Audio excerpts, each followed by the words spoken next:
नमस्कार, बहुत स्वागत आप सभी का। आप देख रहे हैं आपकी बात मध्य प्रदेश और मैं हूं अभिलाष मिश्रा। आज हम बात करेंगे कथावाचक पंडित धीरेन्द्र शास्त्री की। बागेश्वर धाम के पंडित धीरेन्द्र शास्त्री यूं तो बहुत सुर्खियों में रहते हैं, कभी अपने बेबाक बयानों के लिए तो कभी कहीं कुछ ऐसा कर जाते हैं कि वो सुर्खियां बन जाते हैं। हाल ही में जब वो विदेश की यात्रा पर थे तो उनके महंगे चश्मे, लग्जरी जैकेट्स, स्की ड्राइविंग करते हुए वो नजर आए, जेट प्लेन में बैठे हुए थे। लोगों ने उन पर तंज किए कि एक सन्यासी संत ऐसे कैसे हो सकता है। इस पर उन्होंने पलटवार करते हुए कहा था कि मुझे मेरे भक्त दे रहे हैं और जिनको प्रॉब्लम है उनको होती रहे, मैं ये करता रहूंगा, इससे भी महंगे कपड़े पहनूंगा। बात वहां तक होती तो ठीक था। इटावा में एक यादव समाज के व्यक्ति की कथा करने के लिए कथित पिटाई को लेकर के सियासत गर्म है और अखिलेश यादव ने बाबा बागेश्वर धाम के पंडित धीरेन्द्र शास्त्री पर यह कहते हुए बहुत बड़ा आरोप लगा दिया है कि वो एक कथा करने का अंडर द टेबल 50 लाख रुपए लेते हैं। उन्होंने कहा है कि कोई आम आदमी उन्हें उनसे बुलाकर कथा नहीं करवा सकता। और इसके बाद पूरे देश में एक बहस छिड़ गई है कि क्या वाकई में कथावाचक संत समाज के लोगों को इस तरह की जीवन शैली अख्तियार करनी चाहिए या उन्हें सादगीपूर्ण जीवन जीना चाहिए। एक पक्ष यह कहता है कि अगर कोई कथावाचक है तो इसका यह मतलब नहीं कि वो दरिद्रता में, गरीबी में ही रहे। वो वैभव के साथ, बहुत अच्छे से भक्तों ने उसे जो दान दिया है उसके साथ वो ऐश्वर्यपूर्ण जीवन जीते हुए भी कथा उपदेश दे सकता है। और दूसरे बड़े वर्ग का यह मानना है कि अगर आप सन्यासी हैं, भगवान की राह में चल रहे हैं, तो फिर इस मृग तृष्णा से दूर रहिए, क्योंकि आप कई लोगों के रोल मॉडल हैं। और जब आप 40,000 का चश्मा या 1 लाख की जैकेट पहनते हैं तो फिर आप कहीं ना कहीं लोगों को पैसा ज्यादा कमाने के लिए प्रेरित करते हैं। और ज्यादा पैसा कमाना जाहिर सी बात है सीधे रास्तों से तो होता नहीं। तो दो विरोधाभासी बातें हैं और उसके बीच में हिंदू धर्म, संस्कृति, सनातन की वो परंपरा है जो बहुत ही सादगीपूर्ण तरीके से अब तक निभाई गई है। इसी मुद्दे पर आज शुरू करते हैं आपकी बात।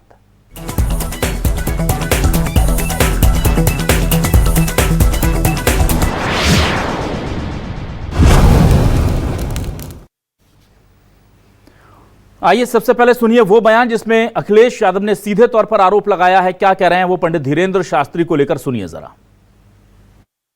और प्लानिंग करके विधायक ने भेजा। सोचिए आप, क्या विधायक डायरेक्ट संपर्क में नहीं मुख्यमंत्री? सोचिए आप, ये हो रहा है उत्तर प्रदेश में। और जो घटना हुई इटावा में, जो कथावाचकों को मैंने बुलाया, वो मैंने इसलिए बुलाया कि समाज में दूरियां ना हो। उस गांव में पहले भी ये यादवी कथा करके गए हैं, आप पता करवा लेना। आप उन्हीं के घर 2 बार कह चुके हैं। उन गांव वालों को सब पता है कि ये यादवी है कथावाचक, क्योंकि जिस परिवार को कथा करानी थी उन पे इतना संसाधन, पैसा नहीं था कि लाखों रुपए वाले कथावाचक बुला लें। क्योंकि कई कथावाचक हैं जो 50 लाख रुपए लेते हैं। कोई किसी की हैसियत है कि धीरेन्द्र शास्त्री को बुला ले अपने घर कथा के लिए? कोई अंडर टेबल लेगा वो बाबा पैसे? आप पता करवा लीजिए, अंडर टेबल नहीं लेते वो धीरेन्द्र शास्त्री। क्या कथावाचक की पता कितनी कीमत होगी उनकी? फ्री तो नहीं।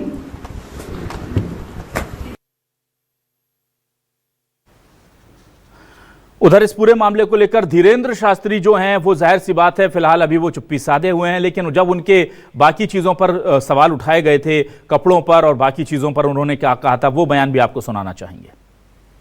भगवान की कथा, भगवत चर्चा, सत्संग, सनातन का प्रचार किसी जाति विशेष का नहीं है। भगवत चर्चा और सत्संग, भगवान की वार्ता, भगवत कथा को कहने का अधिकार सबको है। और जो राजनेता वर्तमान में राजनीति के नाम पर रोटियां सेंक रहे हैं, उनको मुंह तोड़ जवाब मिल सके। अब वो अपनी राजनीतिक कास्टवाद के नाम पर रोटियां ना सेंकें। भारत को हिंदू राष्ट्र बनाने के लिए कास्टवाद से ऊपर उठकर राष्ट्रवाद की ओर चलना पड़ेगा। और आइए देखिए किस तरह से इटावा के यादव कथावाचक द्वारा कथा करने को लेकर के पंडित धीरेन्द्र शास्त्री, हालांकि आपको बता दें कि अगर जाति की बात की जाए तो धीरेन्द्र शास्त्री खुद जो हैं वो सीधे तौर पर ब्राह्मण नहीं हैं, वो हैं कायस्थ समाज से आते हैं, इस तरह की जानकारी सामने है। और उन्होंने इस बात का पक्ष भी लिया है कि कोई जरूरी नहीं कि ब्राह्मण ही कथा करे। लेकिन उधर महंत राजू दास इस पूरे मामले को लेकर क्या कहते हैं, वो किस तरफ हैं, जरा ये भी सुनिए। तो उन्होंने कहा, बागेश्वर सरकार के ऊपर उन्होंने टिप्पणी किया कि सबसे ज्यादा अंडर टेबल और वो दक्षिणा लेते हैं उनको कौन बुला सकता है। बागेश्वर सरकार टारगेट उन्होंने किया है उनको, इसलिए बागेश्वर सरकार को उन्होंने टारगेट किया क्योंकि बागेश्वर सरकार हिंदुत्व पे कार्य करते हैं, सनातन पे कार्य करते हैं। उन्होंने छुआछूत, ऊंच नीच, सारे भेदभाव को खत्म करके हिंदुओं को एक होने के लिए लगातार प्रयासरत है और प्रयास करते हैं। ये दिक्कत है अखिलेश यादव जी को। वहीं इस पूरे मामले को लेकर सियासत भी गर्म है और क्या कहा जा रहा है, कांग्रेस की तरफ से अंशु अवस्थी क्या कह रहे हैं। उधर सुधांशु त्रिवेदी ने सीधे तौर पर समाजवादी पार्टी पर इनडायरेक्ट निशाना साधते हुए कहा है कि जो लोग लाखों करोड़ों की जमीन मौलवियों पर लुटाते थे वो अब दान दक्षिणा का हिसाब मांग रहे हैं। बीजेपी और कांग्रेस कैसे इस पूरे मामले को लेकर आमने सामने हैं, सुनिए। धीरेन्द्र शास्त्री जी कितने रुपए लेते हैं, मैंने तो कभी कथा कराई नहीं उनसे। जिन लोगों ने कराई होगी उनको पता होगा। अखिलेश जी को जानकारी मिली है तो जरूर वो उत्तर प्रदेश के मुख्यमंत्री रहे हैं, उनके पास कुछ ऐसे इनपुट होंगे। और धीरेन्द्र शास्त्री जी इस पर बताएं कि वो कितना पैसा लेते हैं। पैसा लेते हैं यहां तक तो ठीक था, लेकिन उसका आयकर देते हैं कि नहीं देते हैं, ये महत्वपूर्ण बात है। जो अपने दौरे हुकूमत में मौलवियों को लाखों एकड़ जमीन, हजारों करोड़ की लुटा के उस पे कानूनी हक दे देना चाहते हैं और उस पे कानूनी ठप्पा लगा देना चाहते हैं, वह दान दक्षिणा के ऊपर भी सवाल उठाना चाहते हैं। जो अपने दौरे हुकूमत में मौलवियों को लाखों एकड़ जमीन, हजारों करोड़ की लुटा के उस पे कानूनी हक दे देना चाहते हैं और उस पे कानूनी ठप्पा लगा देना चाहते हैं, वह दान दक्षिणा के ऊपर भी सवाल उठाना चाहते हैं। और आइए देखते हैं आज के सवाल क्या है। सवाल लेकर आ रहे हैं आपके टेलीविजन स्क्रीन पर। हमारे आज के सवाल, अखिलेश यादव के बयान से भूचाल, पंडित धीरेन्द्र शास्त्री कथा के नाम पर लेते हैं मोटा माल। बीजेपी ने मुस्लिम तुष्टीकरण का आरोप लगाया, मौलवियों पर जमीन लुटाने वालों ने दान पर सवाल उठाया। संतों के लाखों के चश्मे जैकेट कितने सही, क्या कथावाचकों को ऐसी लग्जरी शोभा देती। धीरेन्द्र शास्त्री कथा के लिए अंडर टेबल लेते 50 लाख, अखिलेश यादव के बयान से भड़की सियासी आग। बहुत गंभीर आरोप ये उन्होंने लगा दिया है और अंडर टेबल कह करके जाहिर सी बात है कि इस पूरे मामले में अभी अखिलेश यादव जो है अब उन्हें साबित भी करना चाहिए कि इस तरह की बात उन्होंने क्यों कही है। हमारे साथ कुछ खास मेहमान जुड़े हैं, सीधे रुख करूंगा उन मेहमानों का, एक एक कर तारुफ करा रहा हूं। आज हमारे साथ बीजेपी से वरिष्ठ नेता प्रवक्ता अवधेश उपाध्याय जी जुड़ गए, उनका बहुत स्वागत करता हूं। Avadhesh ji, welcome to my show. Samajwadi Party से प्रवक्ता यश भारतीय जी जुड़ गए, उनका बहुत स्वागत करता हूं। आज हमारे साथ पंडित नरेंद्र दीक्षित जी जुड़े हुए हैं, अध्यक्ष मठ मंदिर पुजारी महासंघ मध्य प्रदेश के, उनका भी बहुत स्वागत करता हूं। और आज हमारे साथ हनुमानगढ़ी अयोध्या से संत राजूदास महंत साहब जुड़ गए हैं, बहुत बहुत स्वागत करता हूं महंत जी आपका भी। सबसे पहले महंत जी आपके पास आता हूं। महंत जी देखिए, ये बात सही है कि जिस तरह से आरोप बार बार बाबाओं पर लगते हैं, एक कथावाचिका हैं, बड़ी युवा हैं, सोशल मीडिया पर बड़ी ट्रेंड होती हैं और वो 16-16 लाख का बैग लेकर के घूमती हैं, तब वो सुर्खियों में आ जाती हैं। हमारे धीरेन्द्र शास्त्री जी जो हैं वो जब महंगे महंगे जेट्स में बैठते हैं, 40,000 का कथित चश्मा पहनते हैं, तो वो सुर्खियों में आ जाते हैं। कैसे आप इसे देखते हैं? और अखिलेश यादव जी ने अंडर द टेबल 50 लाख लेने का बड़ा आरोप लगा दिया है, उस पर क्या कहेंगे? पहले तो दुर्भाग्यपूर्ण एक राष्ट्रीय अध्यक्ष जी और एक पूर्व मुख्यमंत्री जी का बयान है। एक तरफ तो कहते हैं कि हम सर्व समाज को लेकर चलते हैं, हम किसी का अपमान नहीं करते, दूसरे तरफ उनकी भाव विचार इस प्रकार के, वो अच्छी बात नहीं है। आप सर्व समाज को लेकर नहीं चलेंगे तब तक आप कुर्सी पे नहीं बैठ पाएंगे। सिर्फ सनातन पे ही टिप्पणी क्यों, सिर्फ हिंदू पे ही टिप्पणी क्यों, साधु संतों पे ही टिप्पणी क्यों, अन्य मत मतांतर पंथ मजहब पे क्यों नहीं? ये मेरा सवाल है माननीय पूर्व मुख्यमंत्री माननीय अखिलेश यादव जी से। उनको ये नहीं है, उनको दर्द है जिस प्रकार से धीरेन्द्र कृष्ण शास्त्री जी ने छुआछूत, ऊंच नीच को कम करने के लिए, खत्म करने की जो भ्रांतियां थी उसको कम करने के लिए लगातार हिंदू राष्ट्र यात्रा निकाला। हिंदुओं को उन्होंने एक नारा दिया, जात पात की करो विदाई, हिंदू हिंदू भाई भाई। इस पर उन्होंने कार्य भी किया, काम भी किया। अभी उन्होंने हॉस्पिटल के लिए काम किया, सामाजिक कार्य करते हैं, कथा कहते हैं। और आपने कहा कि लग्जरी होटल, जैकेट, चश्मे, हेलीकॉप्टर, प्लेन, जेट, वो तो अपने पास से करते नहीं है। आपके जैसे यश भारती जैसे व्यक्ति, अवधेश उपाध्याय जैसे व्यक्ति ही इसकी व्यवस्था करते हैं। कोई बागेश्वर सरकार, चाहे देश के कोई भी सामाजिक कार्यक्रम करने वाले, समाज के लिए काम करने वाले, एक उपदेश देने वाले, समाज की व्यवस्था को ठीक करने वाले अपने पास से कहाँ कर सकता है? या तो व्यवसाय करे, या तो बिजनेस करे, या फिर यही कार्य करे। तो उनको जो देने वाले भक्त हैं उनके द्वारा उदाहरण कर रहे हैं, तो इसमें किसी को पेट में दर्द नहीं होनी चाहिए। चलिए ठीक है, महंत जी ने अपनी बात रख दी है। अब मैं जल्दी से आ जाता हूं इस पूरे मामले को लेकर के यश भारती जी के पास। यश जी देखिए, बड़ा गंभीर आरोप लगाया है अखिलेश यादव जी ने, और चूंकि वो एक्स सीएम रहे हैं और उन्होंने कहा है कि हमें खबर मिली है कि अंडर द टेबल 50 लाख रुपए लेते हैं। बहुत जिम्मेदार व्यक्ति हैं वो, और एक बड़े संत प्रदेश के, बहुत गंभीर आरोप लगाया है। अब ऐसे में अगर कोई लीगल एक्टिविटीज होती हैं, लीगल ऑब्लिगेशन या लीगल कंप्लीशन जो है वो पंडित धीरेन्द्र शास्त्री की तरफ से आता है, तो क्या आप उससे फेस करेंगे या क्षमा मांगेंगे इस बात को लेकर, या आपके पास सबूत वाकई में है कि ऐसा होता है? देखिए, धीरेन्द्र शास्त्री जी ने खुद कहा है कि कथाओं को वही ले जो व्यवस्था बना पाए, खेल बिल्कुल ना समझे। पंडाल के लिए भंडारा चाहिए, जो आते हैं उनकी व्यवस्था चाहिए, गाड़ियों की व्यवस्था चाहिए, रुकने की व्यवस्था चाहिए, सहयोग चाहिए। ये सब रियलिस्टिक तरीके से धीरेन्द्र शास्त्री पहले ही खुलेआम मंच से कह चुके हैं। ये हो गया ओपन द टेबल। और जो माननीय अखिलेश यादव जी ने कहा वो अंडर द टेबल, वो भी सबको पता है। जो देश संविधान से चलेगा, देश किसी बाबा महंत से नहीं चलेगा, ना किसी मौलवी मौलवी से चलेगा, देश संविधान से चलेगा और संविधान से ही चल रहा है। लेकिन धीरेन्द्र शास्त्री हिंदू गांव बने, हिंदू राष्ट्र बने। और यश जी, आपकी आवाज बहुत ज्यादा फ्लक्चुएट हो रही है, मैं माफी के साथ आपके पास दोबारा आऊंगा। एक बार कनेक्शन, एक बार आप जरा फिर से बोलकर देखिए, शायद आवाज ठीक आ पाए, वरना मुझे दोबारा रिकनेक्ट करना होगा आपको। ठीक आ रही है? जी बोलिए।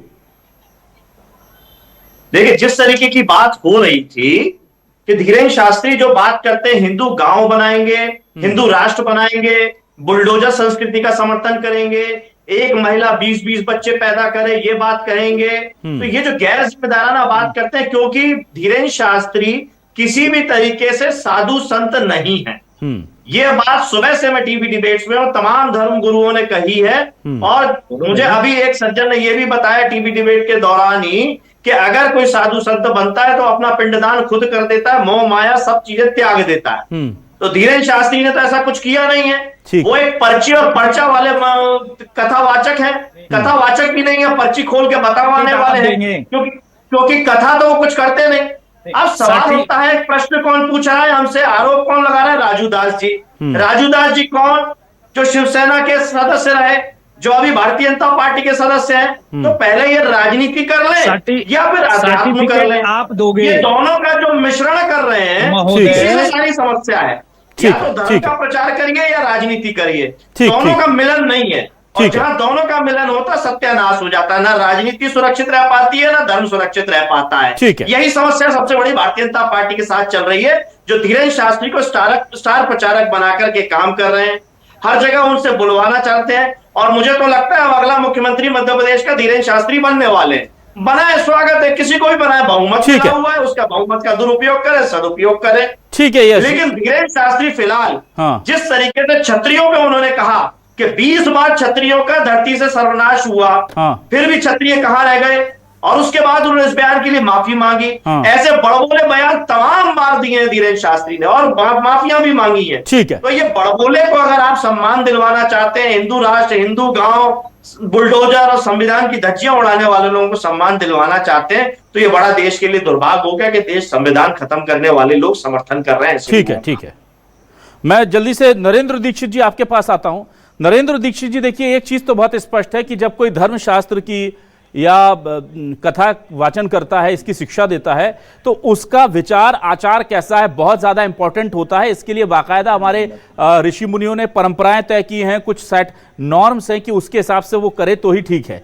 इसी को लेकर इटावा में भी विवाद हुआ था, वहां जातियों से जोड़ा गया था, पर वो जाति से ज्यादा आपके संस्कार, आपका आचरण, आपका उठना बैठना, आपका मोह माया से दूर रहना, सबके प्रति निरपेक्ष भाव रखना, ये तमाम चीजें उसमें ज्यादा मुझे लगता है फोकस में थी। पर यहां पर अगर धीरेंद्र शास्त्री पर यह आरोप लग रहे हैं कि वो अंडर द टेबल 50 लाख लेते हैं और वो खुद कहते हैं कि वो 40,000 का नहीं 80,000 का चश्मा पहनूंगा जिससे दिक्कत होती रहे, तो क्या आपको लगता है ये सही तरीका है? अब जिस तरह से समय में बदलाव आया है तो हमारे जो पंडे पुजारी हैं, हमारे जो कथावाचक हैं, उन्हें भी इस तरह से अपने अंदर बदलाव ले आना चाहिए कि गुची का चश्मा लगा करके और ब्रांडेड जैकेट्स पहन करके कथावाचन होना चाहिए अब?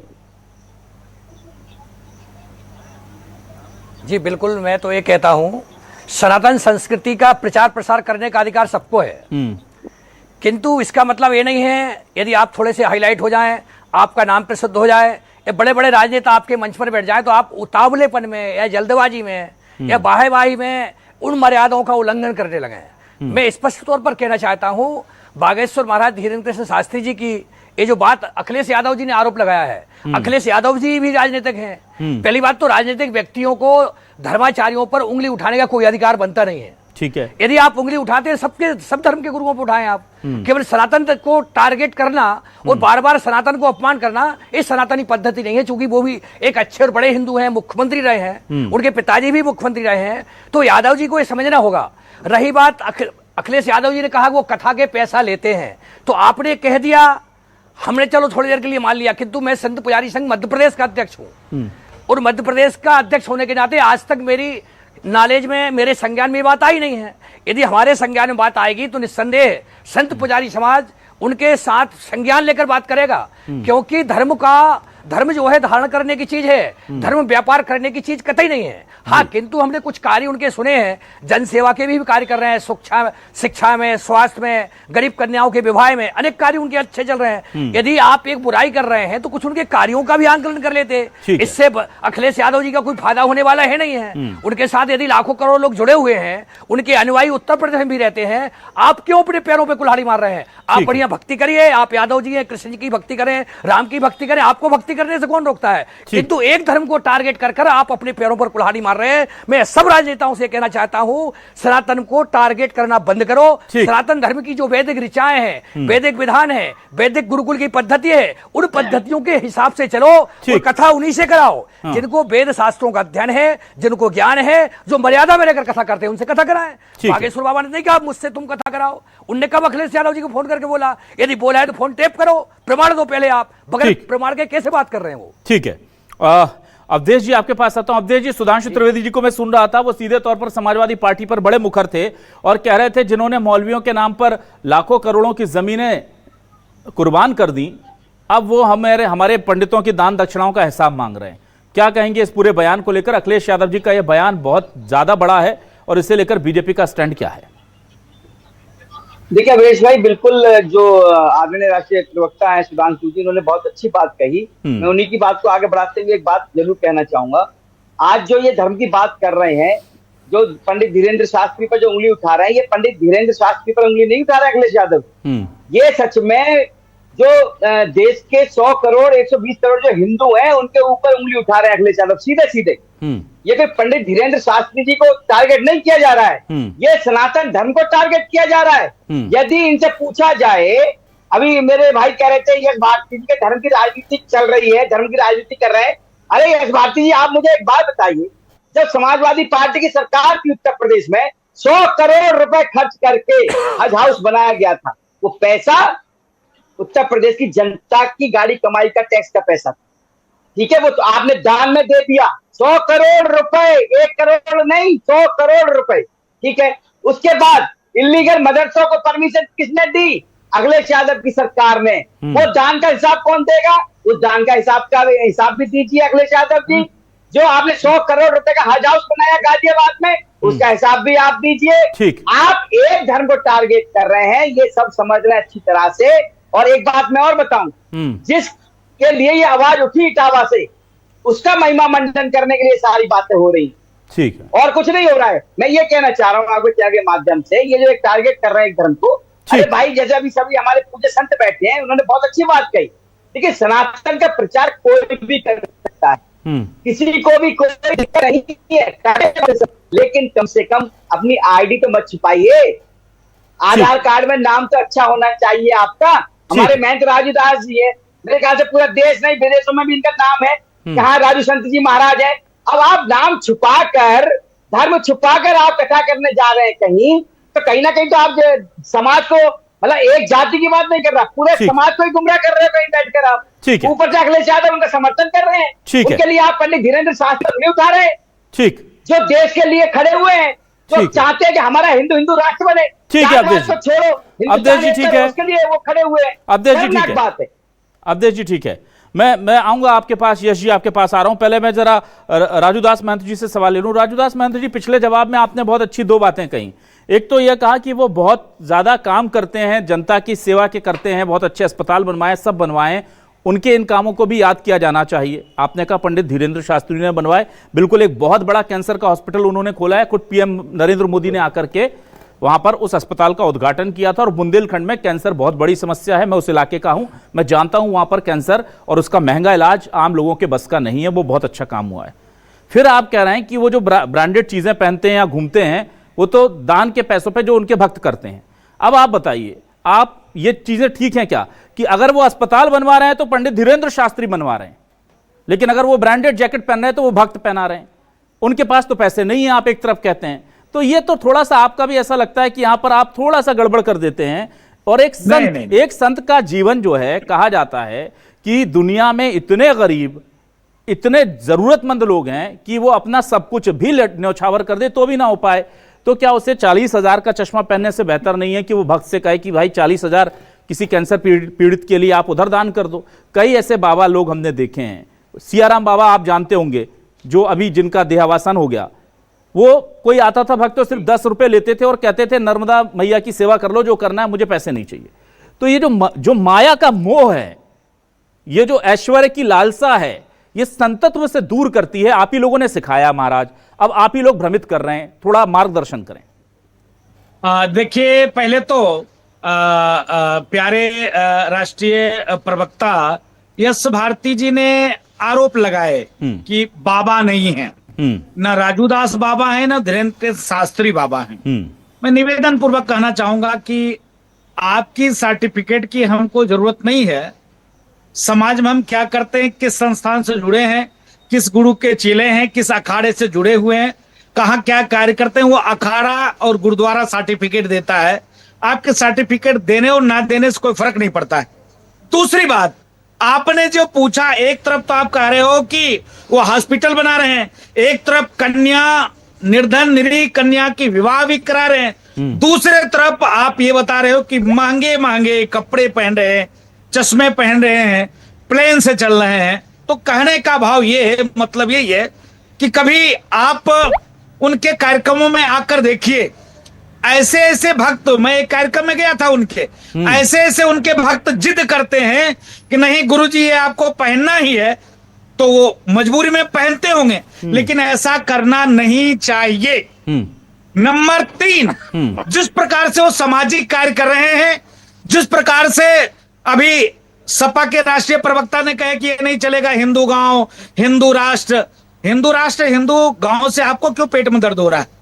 किसी मुल्ले, किसी मौलवी, किसी मदरसा, किसी इस्लाम, किसी ईसाई को कोई दर्द नहीं होता, आप ही को दर्द क्यों होता है? आप ही को पेट में क्यों तकलीफ होती है? भारत हिंदू राष्ट्र था, हिंदू राष्ट्र है, हिंदू राष्ट्र रहेगा। यहाँ संतों का देश है, यहाँ महात्माओं का देश है, और महात्माओं के देश में, संतों के देश में अगर संत कोई कार्य करा तो आपको तकलीफ क्यों होती? महंत जी, ठीक है। यश जी, यश भारती जी आपके पास आता हूं। आप जवाब देना चाह रहे थे अवधेश जी का, पहले वो जवाब दे दीजिए, फिर मैं सवाल लेता हूं आपसे, और महंत जी का भी जवाब देना। भारतीय जनता पार्टी के लोग बड़ी बड़ी बातें करते हैं, बातों के अलावा इनके पास है क्या? ये कह रहे हैं हमने हज हाउस बनाया। अगर आपको आपत्ति है तो शिवराज सिंह चौहान जी ने मध्य प्रदेश में देश का सबसे बड़ा हज हाउस बना डाला। किसके कहने पे बनाया? और वो हर ईद पे अच्छे व्यक्ति है, तारीफ होगी उस बात की, सर्वधर्म सद्भाव की बात करते हैं। जो अटल बिहारी वाजपेयी ने भारतीय जनता पार्टी की स्थापना करी थी, समाजवाद और धर्मनिरपेक्षता के साथ में उस पर काम करते थे, आपने उन्हें हटा दिया, पसंद नहीं आया आपको। जिन्होंने देश का सबसे बड़ा हज हाउस बनाया, आप आरोप हम पे लगाते हो। 100 करोड़ से ज्यादा की कीमत है, उनसे पूछ लीजिएगा। दूसरी बात, राजू दास जी आपकी सरकार ने तो एक राजू दास जी जो बात कह रहे हैं, अवधेश जी बोलने दीजिए, अवधेश जी बोलने दीजिए, यश जी को बोलने दीजिए। अवधेश जी प्लीज, हाँ बोलिए यश जी। जो दूसरी बात राजू दास जी कह रहे हैं, ये बहुत अच्छे काम करते हैं। देश संविधान से चलेगा और संविधान अनुसार धर्मनिरपेक्ष देश में धर्मनिरपेक्षता रहेगी। आप हिंदू गांव, हिंदू राष्ट्र बना रहे हो, जो अस्पताल बनाने जा रहे हो वहां भी आप यही भेदभाव कर रहे हो। संविधान के साथ बलात्कार करके और उस समय धर्मनिरपेक्ष जोड़ा गया है। तो मैं आपको बताना चाहूंगा, ये धर्मनिरपेक्ष बाबा साहब अम्बेडकर के साथ आप लोगों ने धोखा दिया। के अंदर बाबा साहब भीमराव अम्बेडकर के साथ आप लोगों ने धोखा किया। बाबा साहब भीमराव अम्बेडकर ने जब संविधान का संकलन किया था, धीरेन्द्र शास्त्री निवास करते हैं, जहाँ धीरेन्द्र शास्त्री सबसे ज्यादा कथा पढ़ते हैं। ठीक है, ना ठीक है। महंत जी एक मिनट। यश जी देखिए, ये प्रदर्शन हुआ पूरे छतरपुर के लोगों ने, जहाँ 5 बड़ी घटनाएं हुई, हत्या हुई, छेड़खानी हुई। यश जी, ये तो यूपी में भी होती है, सब जगह होती है घटनाएं, लेकिन यहाँ मेन यश जी के पास आता हूं मैं। यश जी देखिए, यश भारती जी प्लीज आप मेरी बात सुनिए। यश भारती जी, ना एक मिनट। महंत जी एक मिनट। महंत जी एक मिनट। यश जी देखिए, जहां से विवाद शुरू हुआ कि सबको कथा करने का अधिकार है, तो मेरा यह सवाल है कि आप जानते हैं कि पंडित धीरेन्द्र शास्त्री ब्राह्मण नहीं है? इस देश में ऐसे कई, रामदेव बाबा जो सबसे बड़े संत हैं उनमें ज्यादातर ब्राह्मण नहीं है और किसी ने किसी को नहीं रोका। लेकिन उस मामले को हिंदू वर्सेस यादव करके क्या आप लोगों पर जो आरोप लग रहे हैं कि वो वोट बैंक साधने की कोशिश कर रहे हैं, और दूसरा एक जो बड़ा आरोप लगता है आप पर, वो ये लगता है कि आपको सारी कमियां हिंदू संतों में ही नजर आती हैं। कभी अखिलेश यादव जी का कोई बयान किसी पास्टर, किसी फादर, किसी मौलवी, किसी इमाम के ऊपर नहीं निकल करके आता है कि ये महंगे कपड़े पहनता है, या इसका चरित्र ठीक नहीं है, या ये अंडर द टेबल पैसे लेता है कथा करने के या धार्मिक सभाएं करने के। तो बार बार इस तरह से आपको फ्रेम किया जाता है कि आप सिर्फ हिंदुओं को टारगेट करते हैं। 2 बड़े आरोप आप पर लगते हैं, क्या कहेंगे?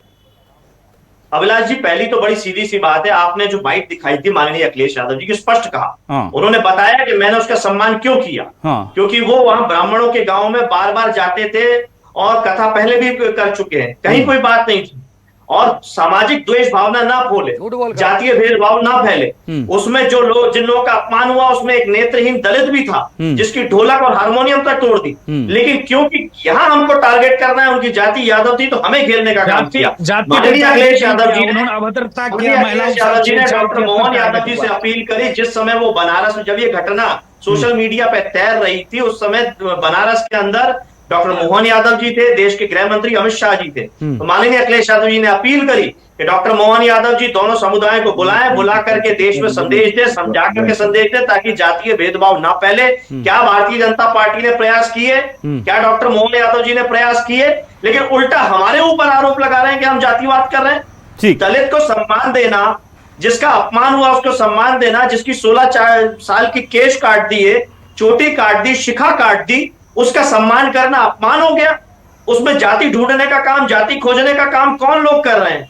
इससे बड़ा पाप और पुण्य की बात क्या होगी? जो कह रहे हैं हम साधु हैं, संत हैं, अगर किसी की शिखा काट दी गई है तो ये हिंदुओं का अपमान है या नहीं है? इसमें मुसलमान, मौलवी, ईसाई, सिख, सर, आप जिस संविधान की बात करते हैं यश भारती जी, ये बिल्कुल अपमान है, मैं स्वीकार करता हूं। आप उस संविधान के अधीन ये बताइए कि अपनी पहचान छिपा करके कोई भी काम करना, इस देश में गलत आधार कार्ड रखना, ये संविधान या कानून के खिलाफ है या नहीं? हाँ या ना बताइए आप। अभिलाष जी, ये जांच का विषय, अभी इस पे जांच चल रही, क्योंकि ये बात 2 दिन बाद निकाली गई कि उनका पहचान पत्र। चलिए ठीक है, आपका जवाब मिल गया। मैं जल्दी से आ जाता हूं, नरेंद्र दीक्षित जी के पास आता हूं। नरेंद्र दीक्षित जी, आपसे मैं सवाल ये लेना चाहूंगा कि देखिए, इस देश में बहुत सारे जो खासतौर से जो बड़े संत हैं, वो चाहे बाबा रामदेव हों या जितने भी बड़े संत हैं जिनके पास लाखों करोड़ों भक्त जाते हैं, बड़ी बड़ी उनके पास आश्रम की जमीनें हैं, वो ज्यादातर ब्राह्मण नहीं है, नॉन ब्राह्मण्स हैं वो। और उसके बाद भी बार बार यह क्यों कहा जाता है कि सबको अधिकार है? पहला सवाल। और दूसरा ये कि हिंदू धर्म को लेकर के ही ये चीजें क्यों कही जाती हैं बार बार, और खासतौर से ब्राह्मण समाज ही क्यों टारगेट पर आता है? क्या हमारे जो ब्राह्मण समाज के लोग हैं उन्हें भी अपने अंदर झांकने की जरूरत है कि आखिर ऐसा क्यों है कि हमारे बारे में लगातार नेगेटिव बातें सामने आती हैं? देखिए, बिल्कुल बहुत जरूरी है ये बात समझना। आपने सही बोला, जातिवाद एक अलग विषय हो जाता है, किंतु जब धर्म के अंदर राजनीति का प्रवेश अधिक हो जाता है और कुछ तथाकथित बाबा या कुछ लोग ऐसे तैयार हो जाते हैं भारत में टारगेट में कि राजनीति और छद्म भेषधारी पाखंड इनका गठजोड़ भारत में हो जाता है। तो कोई किसी भी पार्टी का हो, वो अपना एक संत तैयार कर लेता है, एक बाबा तैयार कर लेता है, वो बाबा उनके अनुसार चलने लगता है। जब वो वातावरण दूषित हो जाता है, क्योंकि राजनीति जब जब धर्म में घुसी है तब तब धर्म का बेड़ा गर्क हुआ है। मैं सभी पार्टी के राजनेताओं से हाथ जोड़कर विनम्र निवेदन करता हूं, मेरे सनातन को मत छेड़ो। सनातन धर्म में प्राचीन पद्धति अनुसार सनातन धर्म का प्रचार प्रसार करना, अपनी लोक रीति के अनुसार कथा प्रवचन कुछ भी करना सबका अधिकार है, मौलिक है।